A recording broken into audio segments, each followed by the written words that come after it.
izin Pak, ada sedikit mungkin kayak menjawab kali ya, mengingat ada kuasa hukum PT BRB yang menyampaikan pelaporan itu ada indikasi karena pihak warga di BTC itu ada ingin mengelola parkiran di sini tapi tidak diizinkan. Itu gimana ini? Oh iya, betul.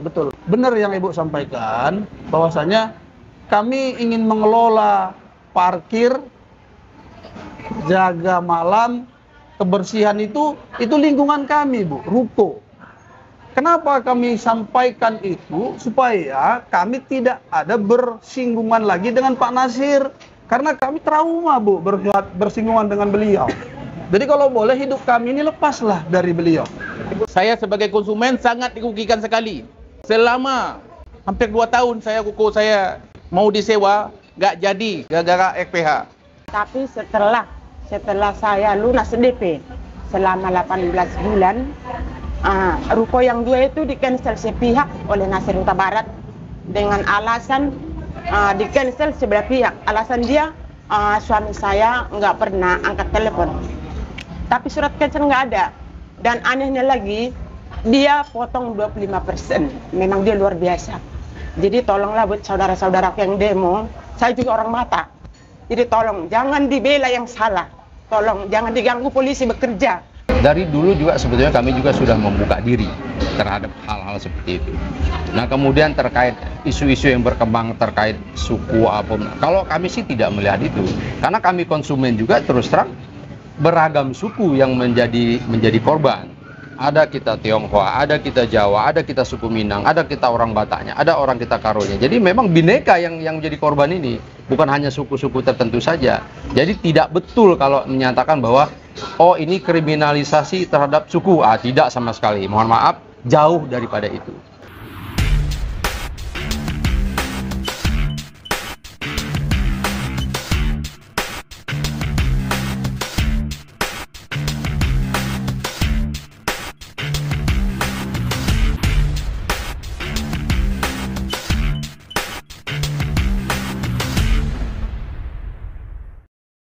Selamat pagi teman-teman KDK Lover. Pagi ini kita langsung ke TKP terkait 1 minggu yang lalu ada case yang kita angkat di Polresta Barelang. Ada case di BTC yang cukup viral ya di Kota Batam ya. Dan hari ini kita langsung menanggapi beberapa pertanyaan ke KDK terkait apa sih yang terjadi di pasar BTC Piayu, Kota Batam. Karena ada simpang siur atau pro kontra, bahkan ada isu-isu yang hadir. Pada akhirnya muncul persoalan baru yang tidak relate dengan permasalahan yang ada, yaitu memunculkan isu-isu suku. Jadinya ke rasis. Jadi hari ini kita langsung hadir ke TKP, bertanyakan langsung nih ke Bapak Darwin. Selamat pagi Pak. Pagi. Nah ini kita langsung saja nih terkait permasalahan yang mungkin sudah 1 minggu berlalu, sedang berproses. Siap. Dari Polres. Melihat permasalahan yang ada, ini selaku konsumen, pemilik ruko, bagaimana melihat situasi hari 1 minggu ini nih Pak? Baik.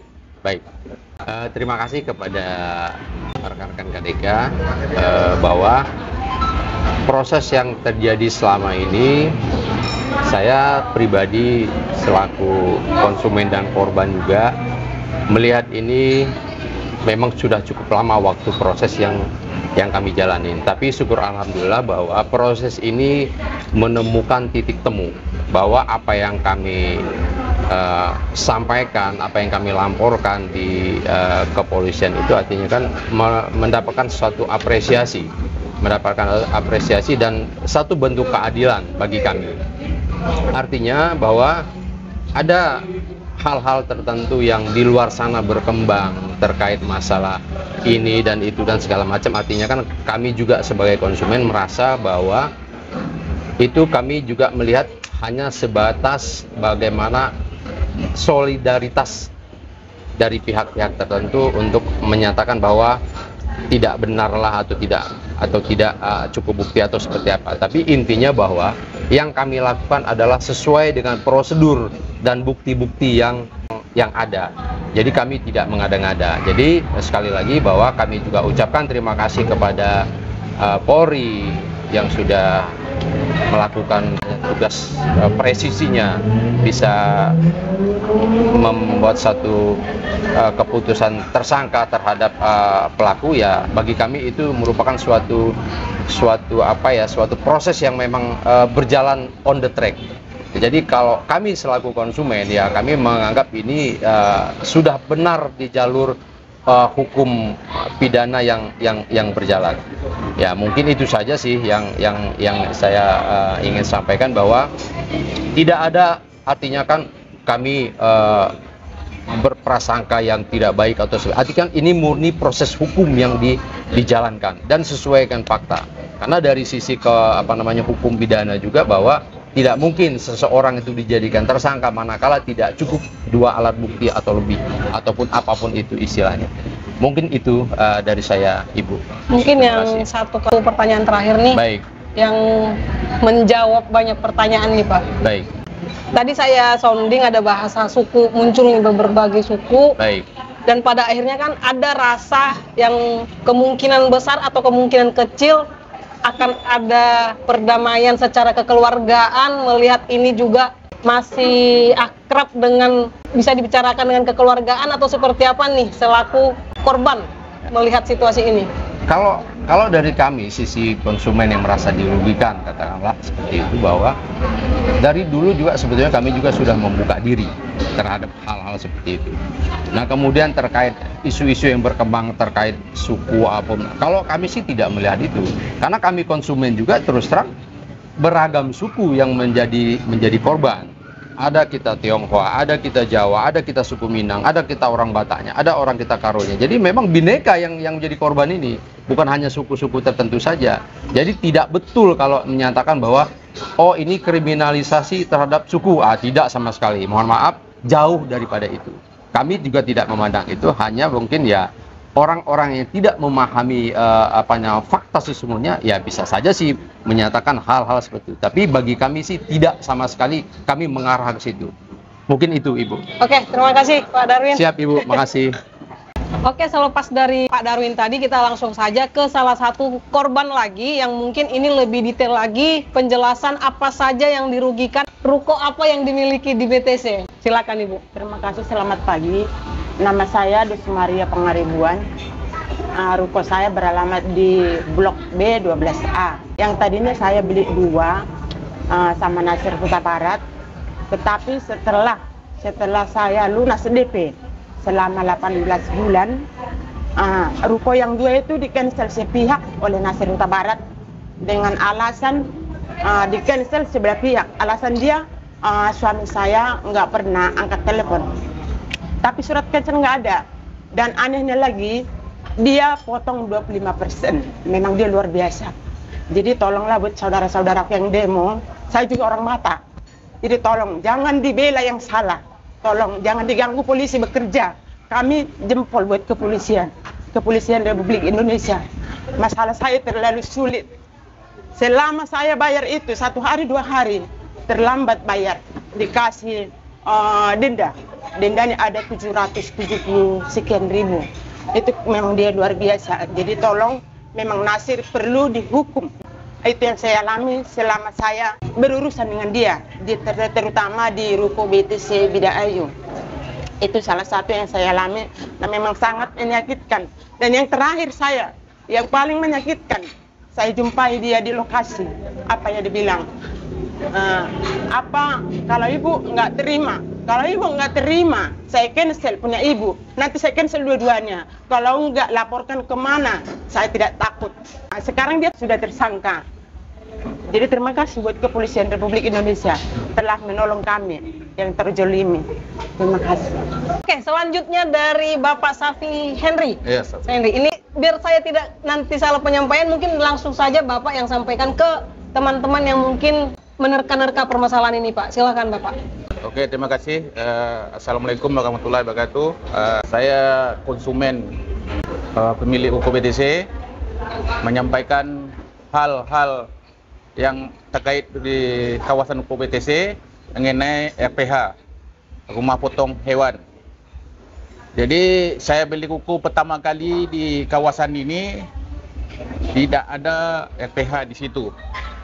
Ternyata setelah saya beli ada RPH di situ. Jadi RPH ini saya langsung ke pengelola, berjumpalah dengan Bu Santi, katanya itu hanya sementara. Jadi kita tunggulah sekian lama, dah hampir berjalan 1 tahun, ternyata rumah potong hewan ini masih berada di situ. Kami menjumpai warga-warga yang terdampak datang ke kantor pengelola. Sampai di sana kita dijumpa oleh Bu Santi, dia akan menyampaikan hal ini kepada BRB. Jadi kita tunggu, setelah kita tunggu berapa lama waktunya, ternyata tidak juga ada solusi. Akhirnya saya menyampaikan kepada PH saya juga ada, melalui Pak Hasan Sajri, melayangkan surat somasi. Setelah itu tuh beliau juga berdalih itu di bawah Disperindak dengan BP Batam. Saya pun tidak paham apa maksudnya Disperindak. Jadi mau kami PH di situ tuh tidak boleh berada di lingkungan awam karena sudah mengganggu ramah lingkungan. Saya sebagai konsumen sangat dirugikan sekali. Selama hampir 3 tahun, hampir 2 tahun ruko saya mau disewa, nggak jadi gara-gara RPH. Ya. Waktu atau pembelian itu tidak ada? Tidak ada RPH. RPH itu dibuatnya di kawasan lain. Ternyata kawasan itu lahan penghijauan. Jadi masyarakat yang ada di Bidayu ini terdampak dengan ada RPH itu kena lahan penghijauan. Jadi beliau masyarakat warga Bidayu tidak menerima. Artinya RPH ini ada tanpa pengetahuan yang pemilik ruko lah ya, yang di sekitar. Dibilang hanya sementara. Sampai hari ini masih ada sampai sini. Bukti ada sama saya semua, jawaban daripada Bu Santi. Dan kami sebagai warga pemilik ruko, RPH harus dipindahkan. Kami tidak mau ada RPH di situ. Itu permintaan kami. Dan sangat mengganggu ramah lingkungan. Yang digembor-gemborkan di situ ada, saya baca, beliau katakan berinovasi dan ramah lingkungan. Yang ramah lingkungan itu yang di mana? Gitu. Jadi kami menganggap BRB ini semut di seberang lautan nampak, tapi gajah di depan matanya nggak nampak. Itu yang dipakainya. Mungkin langsung dikonkretkan oleh Pak Ginting, yang soalnya nama Pak Ginting ini udah terkenal di mana-mana ini. Dari berbagai media selalu muncul Pak Ginting. Apa sebenarnya yang kalau bisa kita lihat secara overall nih dari bukti-bukti dari Pak Ginting gimana nih Pak? Ya, terima kasih buat kawan-kawan semua, buat masyarakat Batam.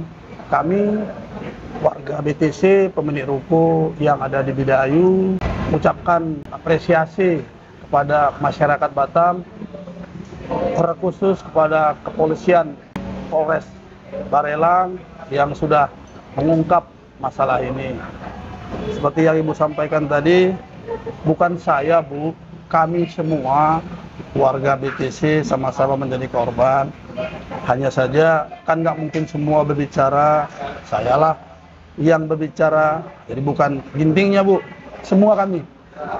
Jadi dalam hal proses sebenarnya Bu, jujur Bu, dari hati saya paling dalam, kami tidak mau melaporkan Pak Nasir Huta Barat Bu. Ini bukan laporan namanya Bu, tapi dari proses yang udah kami jalani, wajib kami laporkan Bu, gitu loh. Kalau enggak kami selalu merasa di bawah tekanan. Ini ya sebenarnya Bu. Jadi maaf ya, mungkin saudara-saudara kita melihat di luar cerita uang. Tapi pada prinsipnya bukan itu, Bu. Bener uang juga bagian dari proses ini, tapi secara garis besarnya bukan itu, Bu. Kami merasa tidak nyaman di tempat kami sendiri, gitu loh, Bu. Dari awal kami beli sampai kemarin, gitu. Yang terakhir, Bu, ya, kalau saya ceritakan dari awal kan nanti nggak selesai, Bu. Terakhir kalau saya nggak silap, bulan 7, Bu. Kalau nggak saya keliru, datanglah orang yang kami tidak kenal mengatasnamakan BRB, menyampaikan kepada kami semua kami tidak boleh berjualan di depan ruko kami. Contohnya saya punya steling, Bu, ya. Iya. Itu tidak boleh. Karena orang yang datang itu mengatakan itu bukan milik kami. Jadi saya bilang, Bapak siapa? Saya dari BRB. Mana surat tugas Bapak menyatakan Bapak orang BRB? Namanya orang yang nggak kami kenal, ngomongnya pun ngeracau gitu, kasar. Dan sementara orang kan banyak, Bu. Jam-jam segini juga lah orang itu datang. Jadi ini kan kami terintimidasi, Bu, gitu loh. Dengan orang yang tidak kami kenal mengatakan kami tidak boleh berjualan di tempat kami. Bukan tidak boleh, Bu. Steling yang saya punya itu disampaikannya itu bukan punya kami. Jadi maka itu harus dibongkar. Kalau nggak dibongkar, akan beliau yang bongkar. Udah gitu, terkait udah begitu lama orang itu yang jualan itu dianggaplah menyewa kepada kami, maka karena itu liar, hasil sewanya harus dikembalikan ke BRB. Kalau enggak, kami dilaporkan ke polisi. Ada suratnya sama kami, diberi surat kami. Siangnya disampaikan secara lisan kepada orang yang nggak kami kenal itu kepada kami semua. Kami merasa terteror. Iya. Karena mungkin nggak berhasil apa yang disampaikannya, maka sorenya keluarlah surat yang berbunyi seperti saya sampaikan tadi. Jadi kami pun merasa ini seperti apa kita ini di tanah kita sendiri. Walaupun kami ada buatlah kami salah di posisi kami, kan bisa dibuat yang lebih baik lah. Izin saya sama Bapak Nasir Huta Barat tidak ada masalah. Saya secara pribadi saya katakan hari ini, saya tidak ada masalah dengan beliau.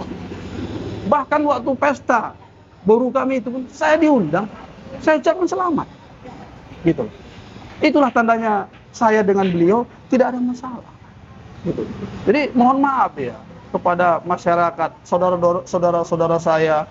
Kalau cerita, maaf nih karena udah masuk ke media. Kita baca link-link ada pejabat apa. Ya kita juga dari bagian itu semua. Kita ada orang semua yang di pejabat itu kita ada di sini. Kalaupun kami kan orang kecil nih, Bu, ya. Kalau kami minta perlindungan kan ke dia juga, ke orang tua kami itu. Gitu. Jadi mohon izin, ini murni memang karena kami merasa tidak nyaman di tempat kami dan memang ada juga di proses terkait jual beli fakta hukum mengatakan Bapak Nasir Huta Barat menyalahi prosedur. Dan sebelum itu pun sudah kita juga sampaikan Bapak ini tidaklah di posisi yang benar, Bapak. Tapi Bapak Nasir Huta Barat memang kekeh di posisinya. Apa dia sampaikan ke kami? Terkait denda-denda lah. Denda ini, denda itu. Denda yang disampaikan kami belum tempatin udah kena denda. Kan jadi nggak logika. Udah gitu diproses, kita sampaikan. Karena kita kawan kan. Janganlah gitu, Pak. Ya, sesuaikan semua ini, Pak. Kami waktu di RDP pun dia bilang ini saudara Munir Ginting udah saya bantu ini gitu. 16 juta memang tertulis di surat itu saya dibuatnya bonus. Tapi kan ada ceritanya, Bu. Kenapa saya iakan tuh? Kami kalau nggak iya sama Pak Nasir, kami di cancel. Kami nggak bisa akak kredit. Uang kami ke dalam udah ratusan juta, bahkan kawan ada yang miliaran gitu. Jadi kami kan orang nggak paham terkait hukum, Bu. Kami kalau paham kemarin pun udah kami pasti marah kan. Tapi karena kami merasa kalau nggak kami iakan, kami ngakak kredit, kami takut uang kami hilang. Jadi kami iyain aja lah apa yang katakan Pak Nasir, yang penting kami angkat kredit. Gitu pada prinsipnya, Bu. Banyak hal-hal yang sebenarnya nggak tega saya sampaikan di sini, Bu. Karena takut melukai keluarga. Kalau saya sampaikan apa yang disampaikan Pak Nasir kepada kami, nanti melukai keluarga besar. Nggak usah. Gitu. Jadi saya di tataran yang normatif aja lah.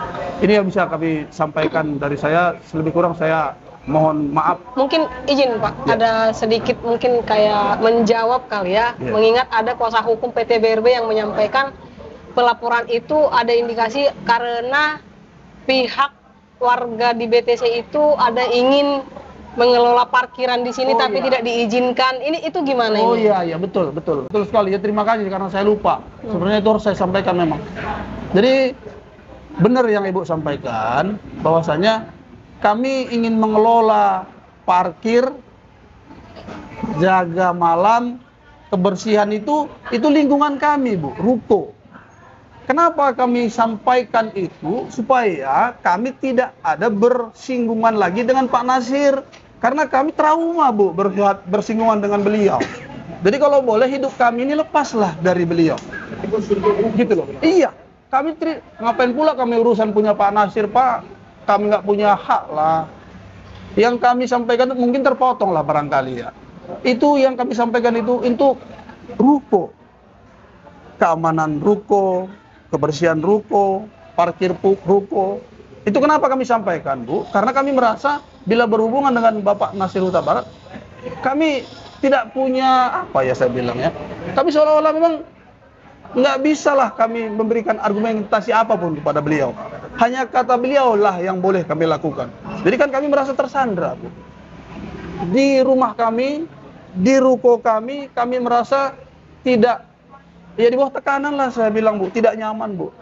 Itu pun, Bu, tanda petik, Bu. Karena kami tidak nyaman berurusan dengan Pak Nasir, karena setiap kami berurusan, kami merasa, kalau udah perasaan kami ditekankan, kami sudah nggak nyaman, Bu. Gitu loh. Betul kan kawan-kawan, Bapak Ibu? Gitu loh.